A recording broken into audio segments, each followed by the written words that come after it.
जय हिंद साथियों, स्वागत है आप सभी का सक्सेस वर्ल्ड एमसीक्यू चैनल पर। तो दोस्तों, आज की इस वीडियो में मध्य निषेध सिपाही की परीक्षा के लिए साइंस के 50 महत्वपूर्ण प्रश्नों को कवर करेंगे।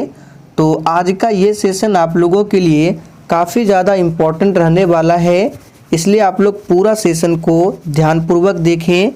तो चलिए जल्दी से आप सभी लाइव में जुड़ जाइए। सभी को गुड इवनिंग।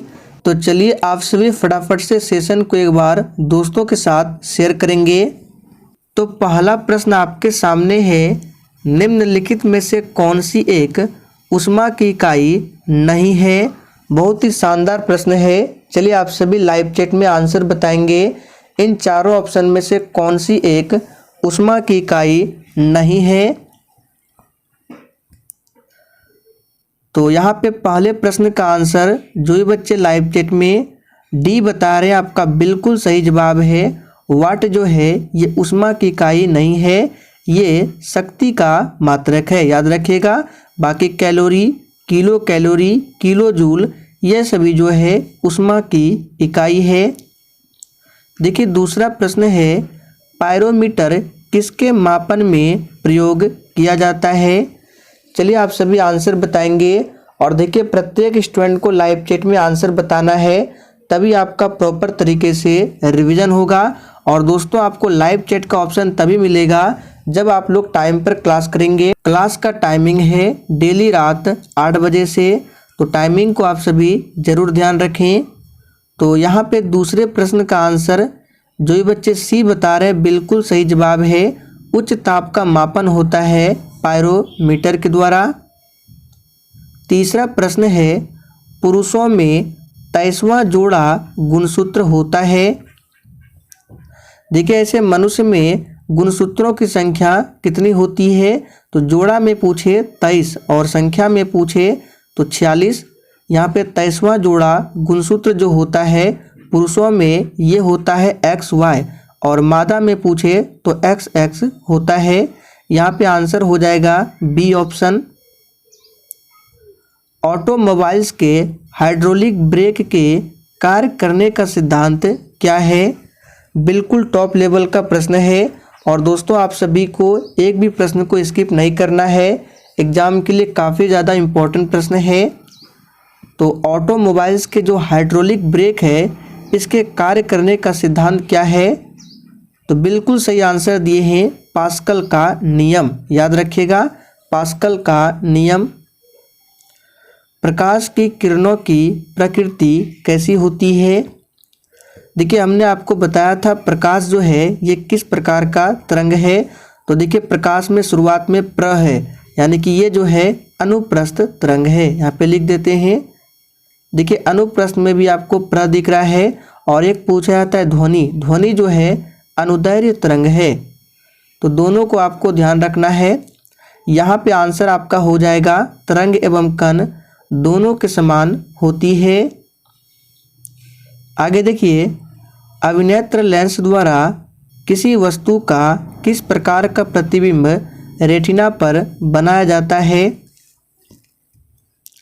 तो सबसे पहले आपको ध्यान रखना है, प्रतिबिंब जो बनता है आँख के रेटिना भाग पर बनता है, और ये जो बनता है वास्तविक और उल्टा बनता है। तो यहाँ पे आंसर हो जाएगा सी ऑप्शन, उल्टा तथा वास्तविक। स्वाद का अनुभव होता है। चलिए आंसर बताएंगे। स्वाद का अनुभव होता है, तो पहले भी हमने आपको बताया था जीभ की ऊपरी सतह पर स्वाद का अनुभव होता है। हमें वास्तविक सूर्योदय से कुछ मिनट पूर्व ही सूर्य दिखाई देने का कारण क्या है। ये प्रश्न आपके एग्जाम के लिए काफ़ी ज़्यादा इम्पोर्टेंट प्रश्न है, इसको आप सभी ध्यान रखें। इस तरह के प्रश्न आपके एग्जाम में पूछे जाते हैं। यहाँ पे आंसर हो जाएगा प्रकाश का अपवर्तन के कारण ऐसा होता है। मानव शरीर का सबसे कठोरतम भाग कौन सा है। चलिए 9 के लिए आंसर बताइए। और दोस्तों, सेशन के एंड में आप सभी को अपना अपना स्कोर कमेंट करके ज़रूर बताना है। तो मानव शरीर का जो सबसे कठोरतम भाग होता है ये क्या है, इनामेल है। ए ऑप्शन आपका सही जवाब है, याद रखिएगा। और देखिए मानव शरीर की सबसे लंबी हड्डी पूछा जाए तो ये है फीमर, जो कि जांघ की हड्डी है, याद रखिएगा। और सबसे छोटी हड्डी का नाम है स्टेप्स, जो कान की हड्डी होती है। कान में टोटल 6 हड्डियां होती है। संवहन द्वारा ऊष्मा का स्थानांतरण हो सकता है। तो यहाँ पे इस प्रश्न का आंसर बता देते हैं। संवहन द्वारा ऊष्मा का जो स्थानांतरण हो सकता है गैस एवं द्रव में हो सकता है, निर्वात में नहीं होगा। तेज हवा वाली रात्रि में ओस नहीं बनती है, इसका रीजन क्या है? चलिए आंसर कीजिए। तेज हवा वाली रात्रि में ओस नहीं बनती है, इसका रीजन क्या है? तो देखिए इसका रीजन है वाष्पीकरण की दर तेज होती है। क्रिस्टल की संरचना जानने के लिए निम्न में से किसको प्रयोग में लाया जाता है? ये प्रश्न भी इम्पोर्टेंट प्रश्न है। चलिए आंसर कीजिए फटाफट से। तो दोस्तों क्रिस्टल की संरचना जानने के लिए प्रयोग किया जाता है एक्स किरण का, याद रखिएगा। किस किरण का? एक्स किरण का। और इस किरण की खोज किसने की थी? तो रोंटगेन ने। गामा किरण की खोज किसने की थी? तो हेनरी बेकुरल ने। निम्नलिखित में कौन सा जोड़ा सत्य सुमेलित नहीं है? सभी ऑप्शन को ध्यानपूर्वक पढ़ें। तो हमने आपको विटामिन के बारे में काफ़ी बार बताया है प्रैक्टिस सेट में। देखिए विटामिन B1 का रासायनिक नाम क्या है? थायमिन, बिल्कुल सही है। विटामिन B3 का नियासिन, बिल्कुल सही है। B12 आप सभी जानते हैं, इसमें कोबाल्ट धातु होता है और ये है साइनोकोबालामिन, ये भी सही है। विटामिन C एस्कॉर्बिक एसिड, यानी कि यहाँ पे जो है सभी ऑप्शन जो है सही है। प्रत्यावर्ती धारा किसके लिए उपयुक्त नहीं है? चलिए 14 के लिए आंसर बताइए। तो दोस्तों प्रत्यावर्ती धारा जो है स्टोरेज बैटरी को चार्ज करने हेतु नहीं है, क्योंकि इसके लिए प्रत्यावर्ती नहीं डीसी धारा का प्रयोग होता है। निम्नलिखित विद्युत चुंबकीय विकिरण में से किसकी ऊर्जा अधिकतम होती है? अब देखिए यहाँ पर आपको ऑप्शन के अकॉर्डिंग आंसर बताना है। ऐसे तो यहाँ पे आंसर हो जाएगा आपका गामा किरण, लेकिन देखिए ऑप्शन में गामा नहीं है, तो यहाँ पे आंसर आप लोग एक्स किरण को बता सकते हैं। लेकिन अगर ऑप्शन में गामा दिया है तो आंसर क्या हो जाएगा? गामा किरण।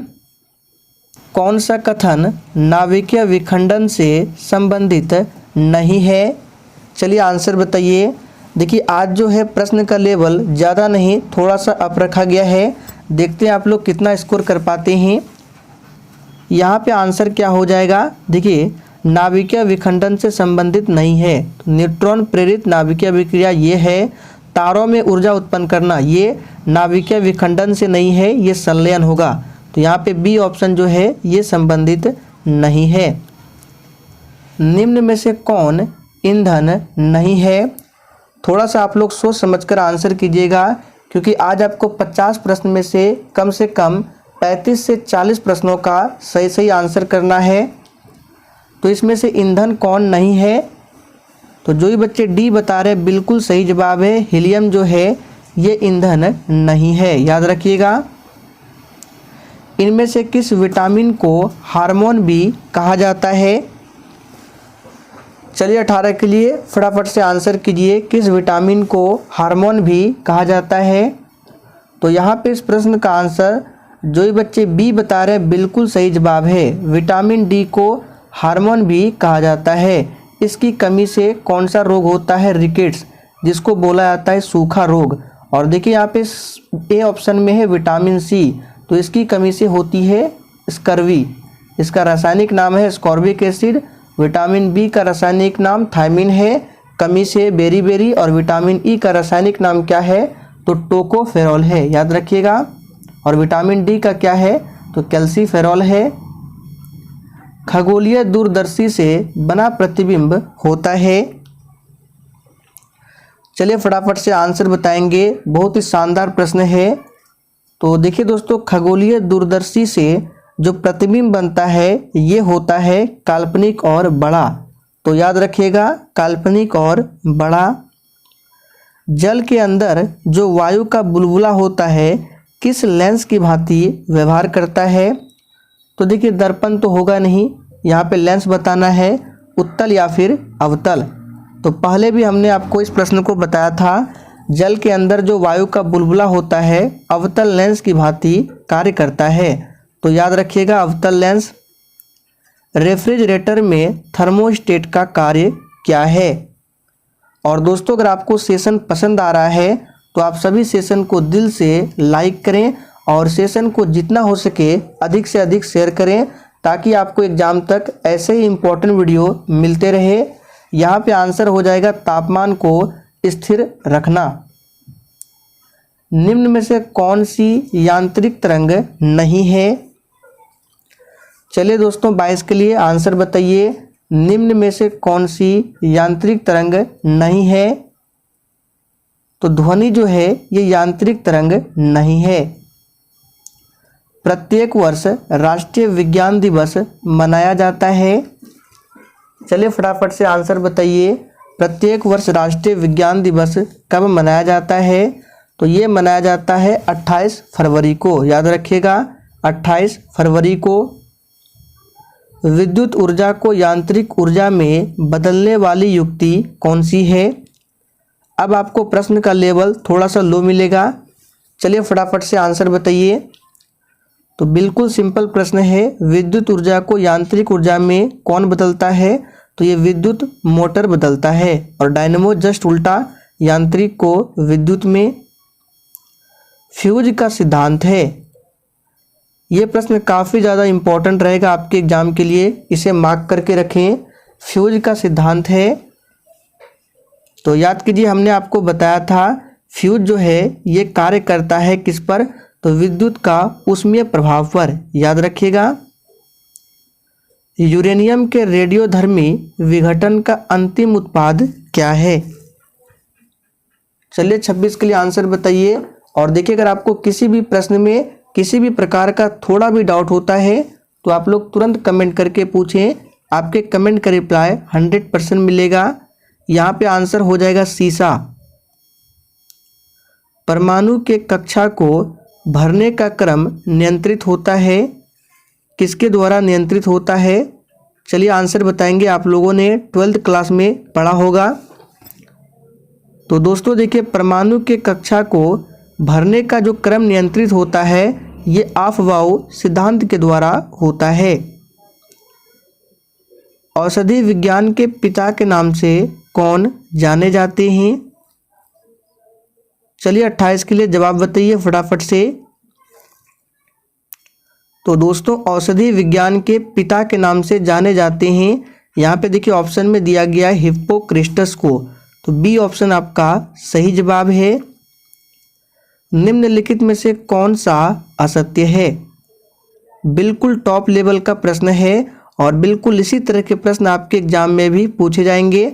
और देखिए इसका पीडीएफ की बात करें तो पीडीएफ आपको टेलीग्राम पर मिल जाएगा। देखिए पीडीएफ में आंसर नहीं होगा, इसलिए आप सभी अभी प्रत्येक प्रश्नों के उत्तर कॉपी में लिख लें प्रैक्टिस शीट नंबर डालकर। कौन सा एक तत्व नहीं है? चलिए आंसर बताएंगे, बिल्कुल 1 नंबर का प्रश्न है, इनमें से कौन एक तत्व नहीं है? तो इस प्रश्न का आंसर हो जाएगा आपका गैस। गैस जो है ये तत्व नहीं है, याद रखिएगा। अक्सर बच्चे गलत करते हैं, तो याद कर लीजिए गैस तत्व नहीं है। निम्नलिखित में से सबसे भारी धातु कौन सी है? देखिए आप लोगों ने पढ़ा होगा सबसे भारी धातु क्या है? ओस्मियम है, लेकिन देखिए ऑप्शन में ओस्मियम दिया ही नहीं है। तो अब आप लोग आंसर क्या बताएंगे?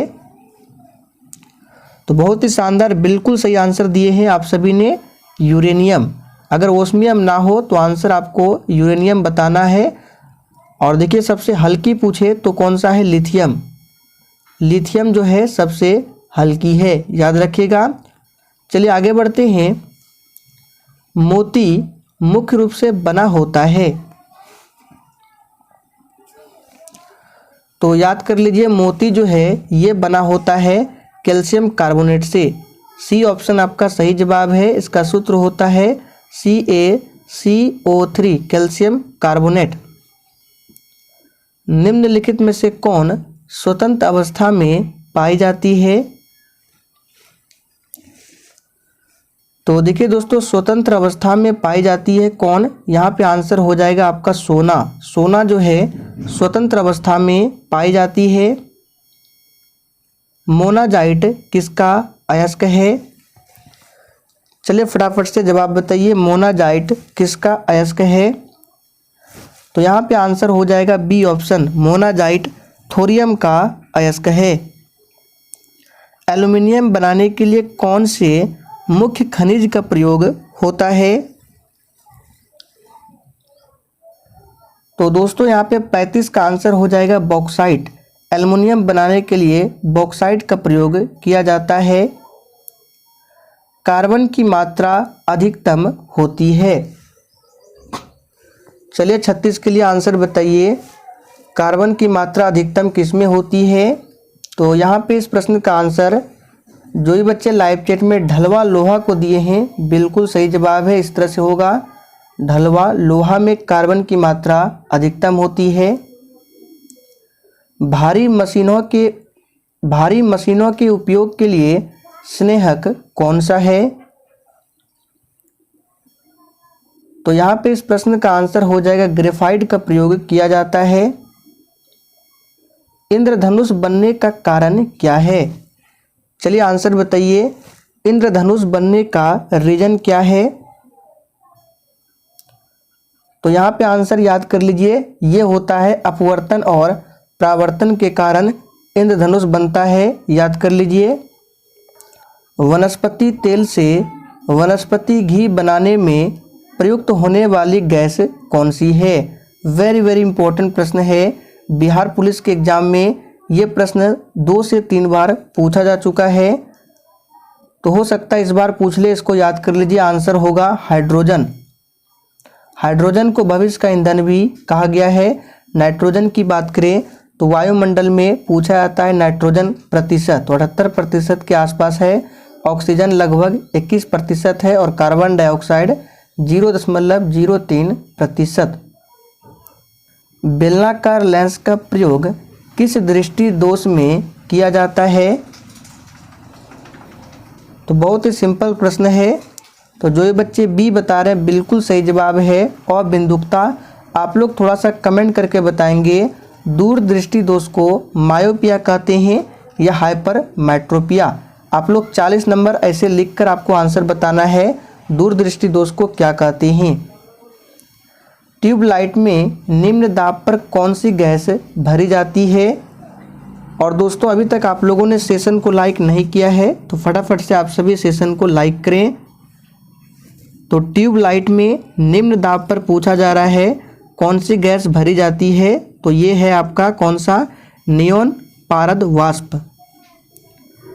प्रकाश वर्ष होता है। सभी ऑप्शन को ध्यानपूर्वक पढ़िए, बहुत ही सिंपल प्रश्न है।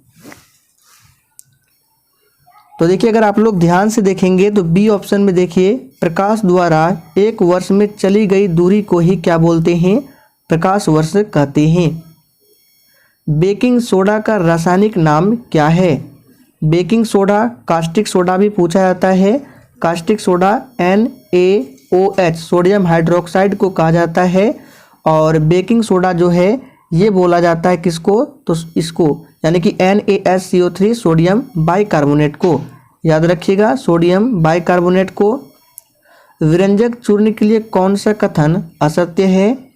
विरंजक चूर्ण यानी कि ब्लीचिंग पाउडर, सूत्र होता है CaOCl2, ये है विरंजक चूर्ण का। यहाँ पे आंसर हो जाएगा जल में अधिक विलय होता है, ये असत्य है। त्वरण का SI मात्रक क्या है? तो त्वरण का SI मात्रक होता है मीटर प्रति सेकंड स्क्वायर। देखिए ऑप्शन बी में दिया गया है मीटर प्रति सेकंड स्क्वायर। निम्नलिखित में से कौन सा पॉलीमर नहीं है? चलिए आंसर बताइए, कौन सा पॉलीमर नहीं है? तो देखिए दोस्तों, नायलॉन ये पॉलीमर है, टेफ्लॉन भी है, पॉलीस्टाइरीन भी है, लेकिन कैप्रोलैक्टम जो है ये पॉलीमर नहीं है। निम्नलिखित में से कौन सा कार्बनिक अम्ल अंगूर, इमली तथा केले में प्रचुर मात्रा में विद्यमान रहता है? चलिए बताएंगे कौन सा अम्ल है जो अंगूर, इमली तथा केले, यहाँ पे आप लोग अंदाज़ा लगा सकते हैं। इमली में कौन सा होता है, अक्सर बच्चे को याद रहता है, इमली में होता है टार्ट्रिक। तो यहाँ पे आंसर क्या हो जाएगा, डी ऑप्शन, टार्ट्रिक अम्ल, याद रखिएगा। बायोगैस में मुख्यतः होती है, यहाँ पे आपको ऑप्शन के अकॉर्डिंग आंसर बताना है। देखिए कुछ प्रश्न ऐसे होते हैं जिनका एग्जैक्ट आंसर नहीं दिया रहता है, आपको ऑप्शन को देखकर ही आंसर बताना पड़ता है। तो यहाँ पे आंसर हो जाएगा आपका सी ऑप्शन, कार्बन डाइऑक्साइड एवं मीथेन। खाद्य पदार्थों के परिरक्षण हेतु निम्न में से किस रसायन का प्रयोग किया जाता है? तो दोस्तों यहाँ पे आंसर क्या हो जाएगा, सोडियम बेंजोएट का। आखिरी प्रश्न है, निम्नलिखित में से कौन सा अम्ल मृदा में सर्वाधिक अम्ल छोड़ता है? चलिए आंसर बताइए, और दोस्तों आपको कमेंट करके बताना है आज का सेशन आप लोगों को कैसा लगा। तो यहाँ पे आंसर हो जाएगा बी ऑप्शन, अमोनियम सल्फेट। तो दोस्तों आज के लिए इतना ही, चलिए कल फिर मिलते हैं नेक्स्ट क्लास के साथ में।